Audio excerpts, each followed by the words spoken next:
Ja, så vi stod i en situation, hvor vi skulle til at ansætte vores første medarbejdere i Ento, som jo er en startup på et meget tidligt stadie stadigvæk.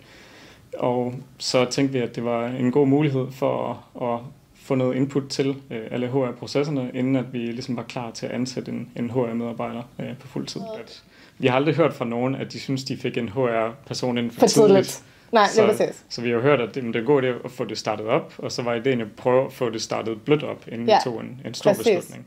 Ja. Men jeg tænkte, at lige præcis der, hvor I stod, og med det, som vi lavede sammen, så gav det virkelig meget mening for jer. Altså at få...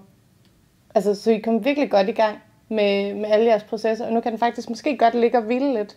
Altså med det fundament, som vi har fået bygget. Ja. Og så, altså selvfølgelig, det vil jo altid give mening, og der er altid noget, man kan lave med HR. Men at det giver god mening for en startup at få en HR-praktikant ind rigtig tidligt i processen, fordi at det, som vi gjorde, det var netop at få formet grundlaget for, og få sat snakken i gang om, hvilken type arbejdsplads I gerne ville være, inden I fik ansat. Ja. Det giver jo virkelig god mening at gøre sig de tanker inden. Ja, jeg er enig. Ja, det har det helt sikkert. Så det er nyt for os alle i virksomheden at arbejde med medarbejdere og have det ansvar og alle de processer, der hører til det. Så det har hjulpet rigtig meget for os at kunne få input.